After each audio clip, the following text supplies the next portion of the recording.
दोस्तों एक ऐसा प्रोडक्ट जो इको फ्रेंडली है और हाई डिमांड में है। मैं बात कर रहा हूं दोस्तों बाम्बू टूथब्रश एक्सपोर्ट की।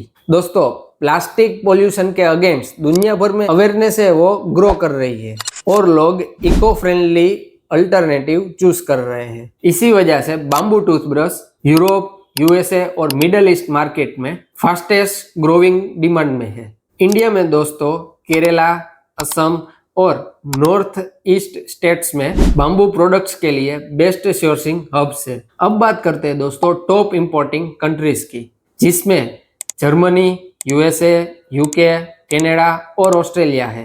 इसमें दोस्तों एक्सपोर्ट के लिए normal document plus eco certification जैसे कि FSC या फिर बायर स्पेसिफिक अप्रूवल्स का रिक्वायरमेंट होता है। सबसे बड़ी बात दोस्तों, बाम्बू टूथब्रश एक लो वेट और हाई प्रॉफिट मार्जिन प्रोडक्ट है। शिपिंग भी इजी और डिमांड कंसिस्टेंट है। अगर दोस्तों आप एक्सपोर्ट में बेस्ट प्रॉफिटेबल प्रोडक्ट सर्च कर रहे हो तो आपके लिए बाम्बू टूथब्रश एक बेस्ट बिजनेस आइडिया है। इस रील को सेव कर लो दोस्तों और इको फ्रेंडली एक्सपोर्ट जर्नी है वो स्टार्ट कर लो।